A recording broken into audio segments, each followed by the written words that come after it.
It is a rainy Friday evening after work, and welcome back to the channel. This is going to be another writing vlog working on the sequel to my book, The Cloak and Dagger Club, which is coming out in summer 2026 from Berkeley, an imprint of Penguin Random House.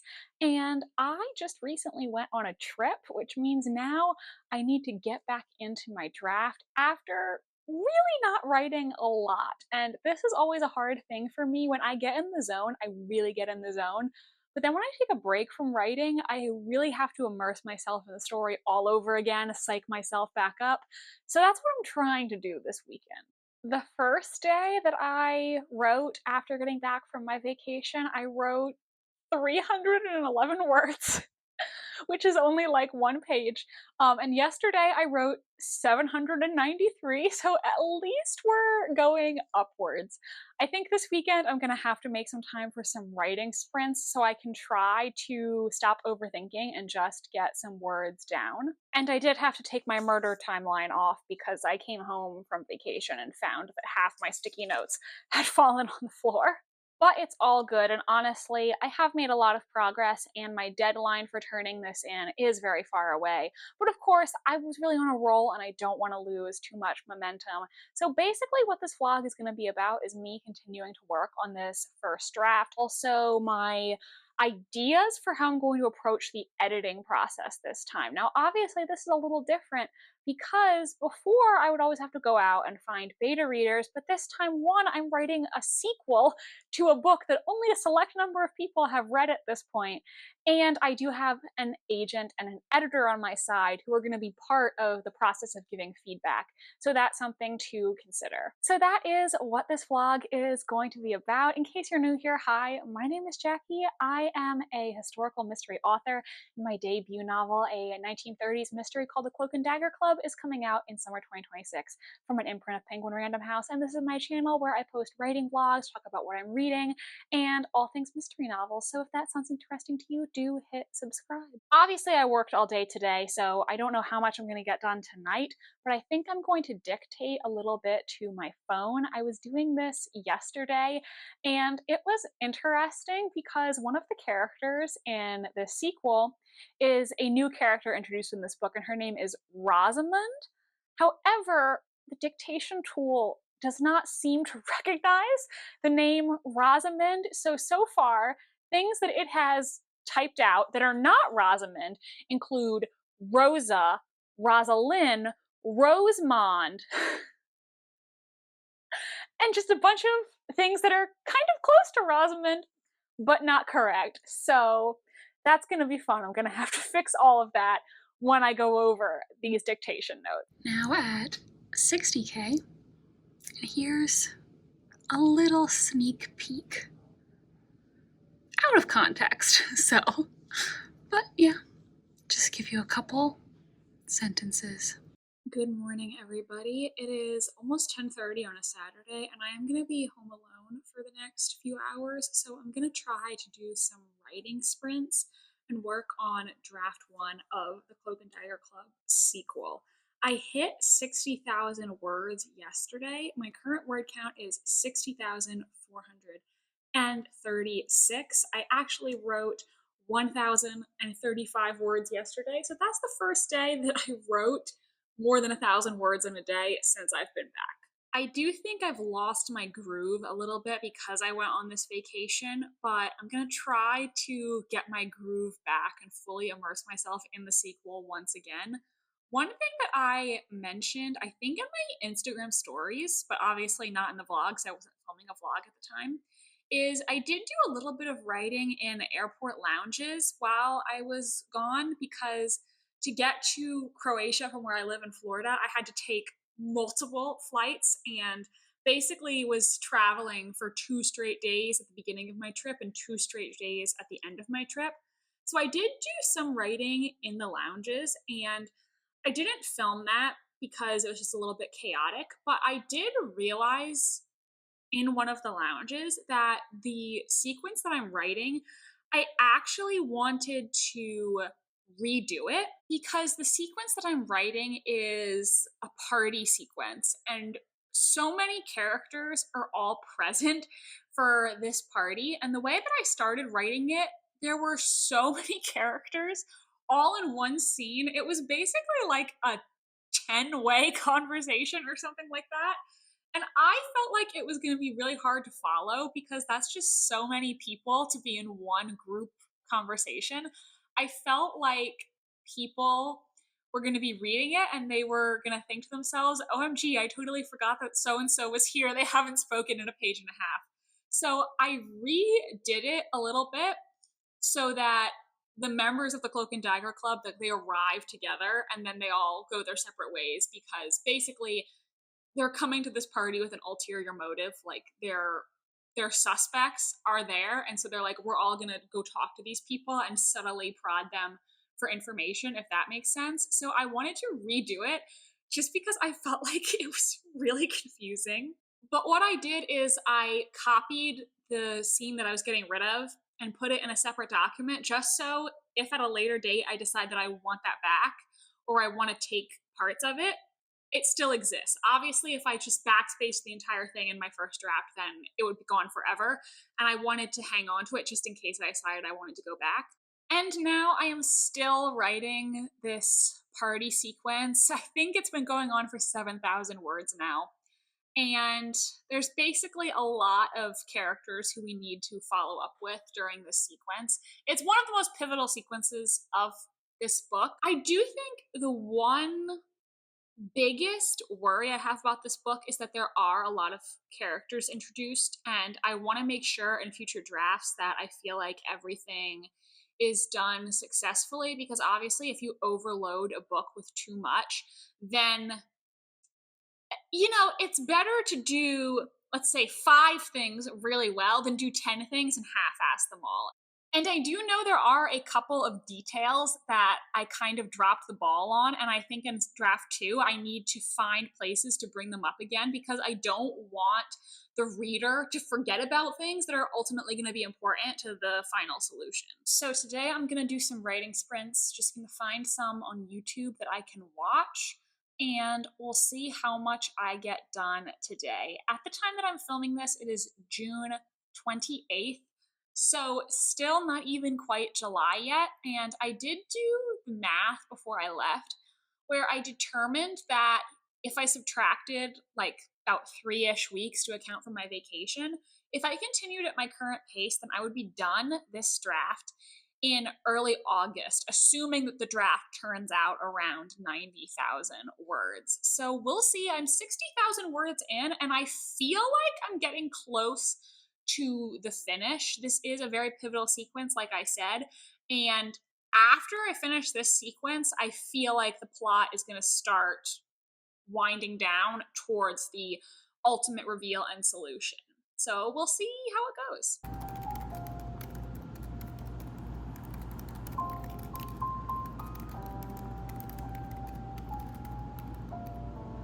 This is the part of writing that I absolutely love. I feel like now after my trip, I'm back in my groove. I'm feeling great. And, drafting can be hard. Like I said, there are parts where I'm drafting and I hate everything that I'm writing. I think it's terrible. I'm like, who let me do this? Like, people are paying me for a book that I wrote. I'm terrible. But then there's also moments that just feel so natural and so good. And I'm now almost at the end of this party sequence. After working on it since before my vacation, that's when I started it. But I'm so excited for the scenes that I'm writing and the scenes that are coming after this. This feeling, this excitement, to me is what writing is all about. It is the best part, to just finally bring this idea that you germinated in your head onto the page and get those words down. I think, editing is satisfying, but this is the moment, this is the act of creation in of itself. And I just feel really good this week. Every day I'm so excited to get back to the story. I also feel like I'm getting into the home stretch and getting really closer now. So I'm at like 66,000 words, and we'll see how much longer the rest of the book is going to take me. I still have, another dozen chapters to go, so it could be another 24,000 words. And then that would get me to about where I need to be.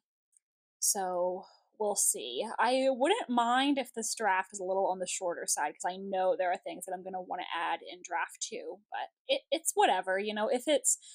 If it's long or ends up being too long, you can always take things out, and you really can save a lot of word count just by making sentence level edits. But we're not worried about that right now. Right now, we're just getting the words down and making it happen.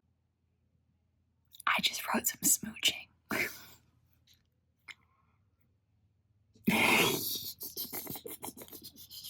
Hello, it is July 4th and I am off, so going to do some writing today. I already wrote like 1,000 words while I was having breakfast this morning, so we'll see how much I get done. I really feel motivated this week to write, so it's going really well.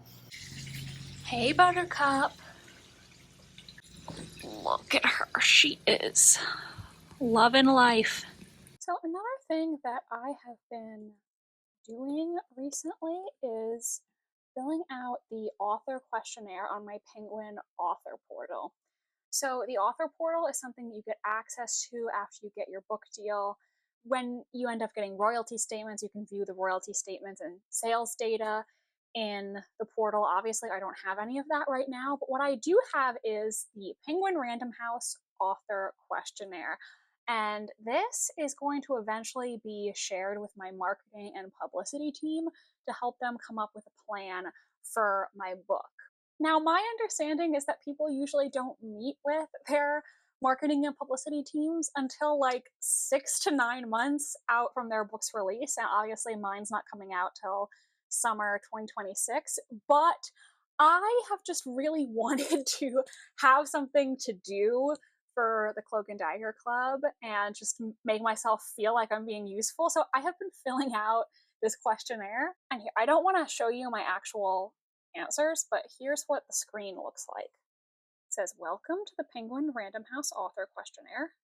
There is an About You section where I fill out things about me and my background, any connections that I have that might help them with the book. And then there is the title questionnaire, which you see it says the Cloak and Dagger Club right there. Mine's 89% completed.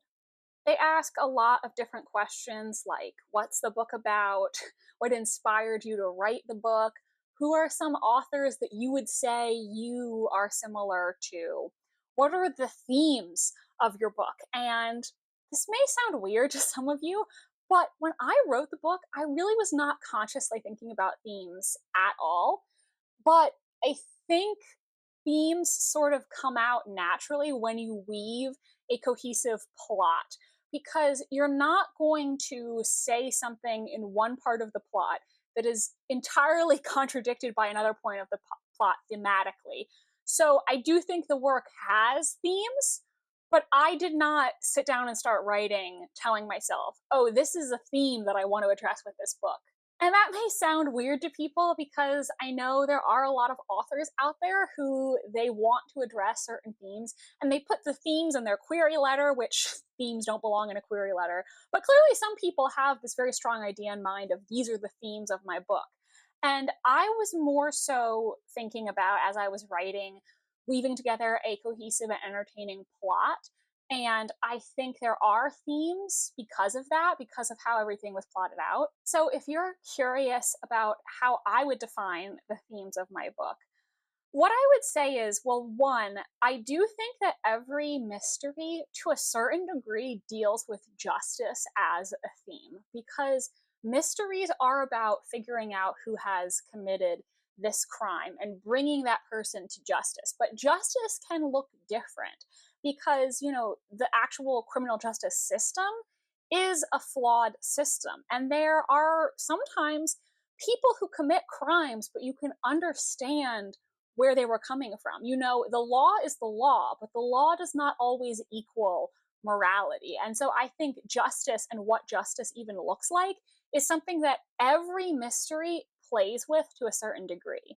The book does have a strong second chance romance plotline, and I do think second chances is definitely a theme of the novel as well. And I don't really know what exactly to call it, but I think vaguely like love is a theme, and also the juxtaposition between love and hatred. Because I think when you look at all of the characters in the novel and their arcs, there is a clear distinction between the characters who are able to have love in their lives and be able to move on and find fulfillment through love, whether it's romantic or familial. And then you also have the characters who have really allowed hatred to consume their life. They've become obsessed with power or become self interested to the point that they've really alienated themselves from everyone in their life, including the people who once loved them. And ultimately, those people are not people who are going to have a happy ending or be able to find fulfillment, because ultimately, you need to have love in some form for other people, whether it's romantic or not. And people who just totally let hatred and greed consume their lives, those are people who, at the end of the day, are never going to be truly happy. And another thing that is not really a theme exactly, but I mentioned in the survey just because I think it could potentially be relevant to the marketing people, is this book is a tribute to the mystery genre. It was very much inspired by Agatha Christie and the Golden Age of Mysteries. But even though I really love Agatha Christie and those writers, I do think that they have a lot of offensive stereotypes, particularly about Jewish people and Chinese people. And, I'm not saying that they're canceled or anything. Obviously, it was a different time period, and maybe there were certain attitudes that were more normalized. But it is, distressing to sometimes see this very casual racism or stereotyping in these classic books. And so, one thing that I actually did intentionally was make a main character Jewish and another main character Chinese. She's half white, half Chinese, but and the reason I picked those identities specifically is a direct reaction to the prevalence of casual anti Semitism and Chinese stereotyping in classic mysteries. And again, I bring this up not to say Agatha Christie is canceled or anything, because I do think, obviously it was a different time period, and people centuries from now, if humanity is still around, will look back at us and think some things that are normalized in our society are very backwards and not tolerant. So I think, you do have to recognize that maybe there were attitudes that were more prevalent back then. And also, people did not have such easy access to knowledge. They couldn't go on Google and be like, I'm going to learn about intersectional feminism. But it is important to recognize, like, hey, this is offensive and it's not something that we should do anymore. And hopefully we as a society can someday move past this attitude. So I'm not by any means saying that you can't enjoy the classic crime authors. I think, it's just important to recognize that there are some things in their books that have not aged well. Hopefully we can learn from those things. And I intentionally wanted to write characters with those identities who were more nuanced than perhaps they would have been depicted in one of those classic novels. And there really are a lot of questions in this survey. They ask me, did you do any special research for this book? One I haven't answered yet is, are there any anniversaries or special occasions or events that might tie into the publication of your book? I don't know. I can't think of any off the top of my head, though I will ponder that. It says, are there anecdotes in connection with the writing of your book that might be of interest to us or to the interviewers/reviewers?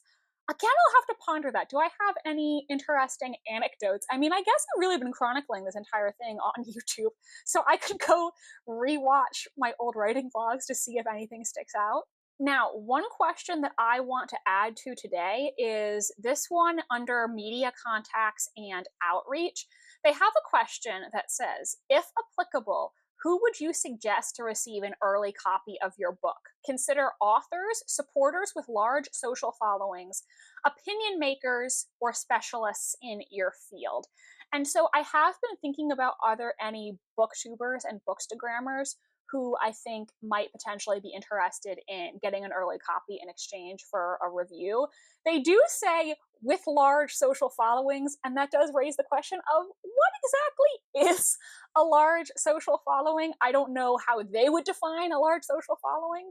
I'm trying to create a long list for them, and I would be willing to reach out to people who are mutuals of mine if that's something that Berkeley wants me to do. But I'm just, for this purpose, considering large social following anybody who has, let's say 2,000 to 3,000 followers or more. I mean, obviously, they probably would prefer somebody who has a higher number of followers. The higher, the better. But I also am trying to think about people who I actually feel like if I reached out to them, they might respond and be interested.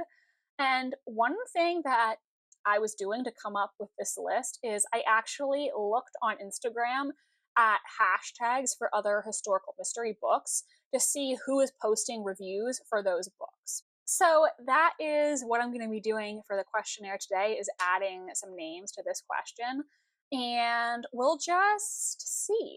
I wrote almost 3,000 words today. It was like 2,900 and something. 75,000 words into the first draft, and you guys, stuff is happening. It's very exciting, and I can't really tell you about it, obviously, because spoilers. So you'll get to read it, presumably 2 years from now. Sorry. But author life is not always the most exciting or glamorous. And one thing that I actually need to do this week is find an accountant, because I do not know all the intricacies of author taxes, and I would like somebody else to handle that for me. I've heard a lot of people who are authors and have accountants say that the accountant gets you so much in tax write-offs that they basically pay for themselves.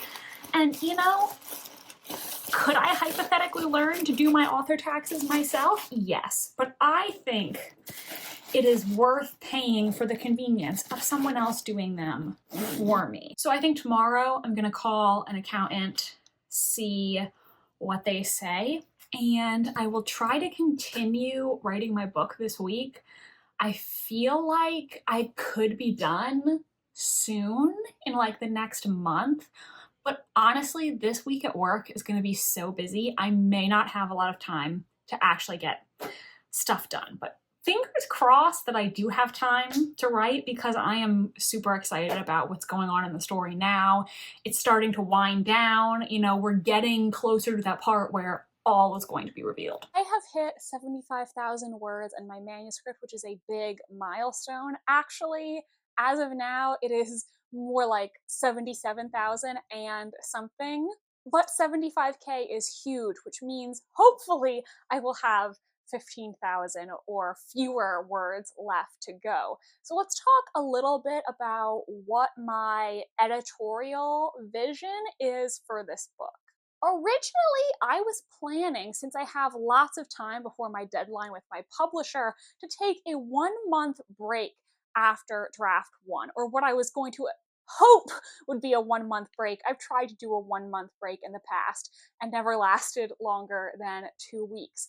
But actually now I am reconsidering that plan, because as I've been writing, I really have found myself self-editing in my mind and thinking of things that I wanted to strengthen in the next draft, or things that I think I forgot to mention, I want to include that, or things that I feel like maybe just aren't coming across the way I intended. And so I already have a list going of things that I want to revisit in draft 2. The whole point of taking a break from your draft is so that you can come at it with a renewed perspective and see things that maybe you couldn't see before. But since I already have a list of things that I think I need to work on in the next draft, I actually think it will be more beneficial to take a break after draft 2. So that way I can make all the edits that I've had in my mind, and then once I'm totally happy with draft 2, I can take that break, and in draft 3, I'll hopefully notice some things that need to be tweaked that I didn't notice before. The publisher told me that they're planning to send me the copy edits possibly in early fall, the copy edits for the Cloak and Dagger Club, which is basically going to be the copy editor giving me spelling, grammar, syntax suggestions, catching any continuity errors or things like that. So let's assume that early fall is like September. That, in my mind, is what early fall is. And I said earlier in this video that if I continued at my current pace, I would be done draft 1 in early August. So hypothetically, with this new editing plan, I could work on draft 2 throughout August and early September, and then perhaps my desired 1-month break would coincide with the copy editing time. I think that would just be amazing if it could all work out like that. So that is my plan. Still approximately 15,000 words to go in this draft. I'm going to edit the vlog here because I looked at all the footage I have and it's already pretty long. If you watched this entire video, why don't you leave a rain emoji? Leave a rain emoji in the comments. If you enjoyed this video, it would really help me out if you could like and comment, even if it's just to leave an emoji down below, and subscribe to my channel if you want to see more from me. And if you want to watch another one of my videos, check out this one where I share the complete story of how I got my book deal with a Big 5 publisher, all of the details. Thank you so much for being here today. I really appreciate all of you, and I will see you in the next video. Goodbye!